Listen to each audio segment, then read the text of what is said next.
Good evening, viewer. Welcome to our Glory Globe TV. Here's the breaking news from South Korea. Yes, when the presidents of the United States and South Korea this week announced a landmark bill to deter North Korean aggression, one element of the pact stood out. Plans to deploy a used nuclear-armed submarine to South Korea for the first time since 1981 were the headlines act in the unveiling of the Washington Declaration, a set of measures aimed at making Pyongyang think twice about launching a nuclear attack on its southern neighbor. Our mutual defense treaty is ironclad, and that includes our commitment to extend a deterrence. And that includes the nuclear threat. The nuclear deterrent, US President Joe Biden said in a news conference at the White House with South Korean President Yoon Suk Yeol. But while the move has huge symbolic value, some experts question whether it makes sense as a military move. Some point out the subs are quite capable of hitting North Korea from thousands of miles away. Others argue that sending the sub on a very public foreign port visits only compromises the effectiveness of a weapon designed for stealth. Here is what you need to know about the submarine and why it is heading to South Korea. The US Navy has 14 OU-class nuclear-powered ballistic missile submarines, with 8 based in Washington state and 6 based in Georgia. The 560-foot submarines, commonly called boomers, have a displacement of more than 18,000 tons when submerged and are each powered by a single nuclear reactor. The Navy says an OU-class sub is designed to spend on average 77 days at sea, followed by 35 days in port for maintenance.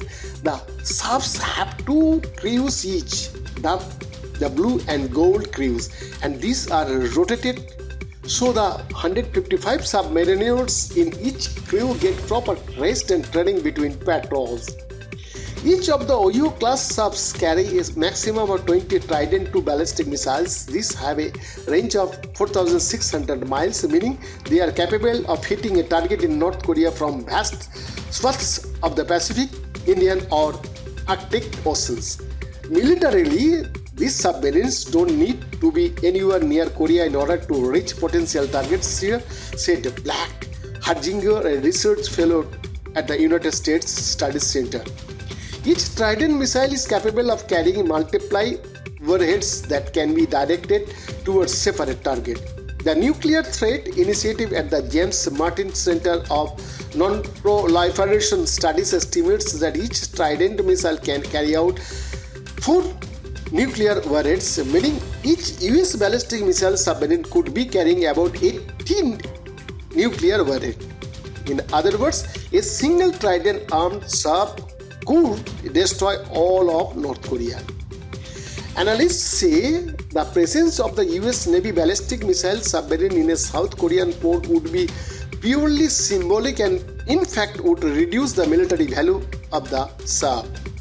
Tactically, the US and South Korea are diminishing the sub's most powerful asset, its stealthiness, said Cole Schuster, a former US Navy captain and former director of operations at the US Pacific Command's Joint Intelligence Center in Hawaii. One of the keys to nuclear deterrence is uncertainty. Nuclear deterrence requires that though the adversary knows of the existence and scale of the nuclear state's weapon, it cannot know the exact extent or location of capabilities or when they might be employed. US Navy Commander Daniel Post wrote in the US Naval Institute's Proceedings Journal in January. A US ballistic missile sub lurking hundreds of feet below the ocean's surface, thousands of miles from North Korea, would still be within striking range of Pyongyang, but would be near impossible for North Korea to spot. One arriving in South Korea on a port visit, which must be arranged 24 to 48 hours in advance, would be far more visible, giving North Korea an advantage, Schuster said. If Kim Jong-un was looking to do a surprise strike, we have given him the submarine's location and time it will be there, Schuster said. The US wants to reassure one of its most important allies that it has their back. Analysts say Kim Jong-un has been building up North Korea's nuclear-capable missile forces, testing them at a record rate in 2022. And in a New Year's Eve speech, the North Korean leader called for an exponential increase in his country's nuclear weapons arsenal in response to what he claims are threats from South Korea and the United States. Kim's threats have prompted some in South Korea to call for Seoul to become a nuclear-armed power itself. The US does not want to see nuclear proliferation on the peninsula, so it has been trying to reassure its ally by making its force more visible in the area, including flying nuclear-capable B-52 bombers in the skies around South Korea. Kim Jong-sup, senior research fellow at the Sejong Institute Center for Defense Studies in Seoul, said the subs just hammered that point home and add to his US credibility.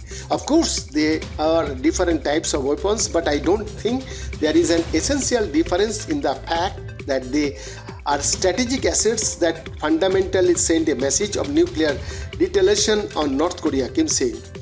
As for making the US subs vulnerable, some analysts say that such a scenario would only happen as a precursor to nuclear war, by which point the sub would have already failed in its key mission of deterrence. Their fundamental purpose is to deter and reassure, said Drew Thompson, a senior research fellow at the Lee Kuan Yew School of Public Policy at the National University of Singapore. Strategic weapons like a ballistic missile submarine and its payload are not intended to be used.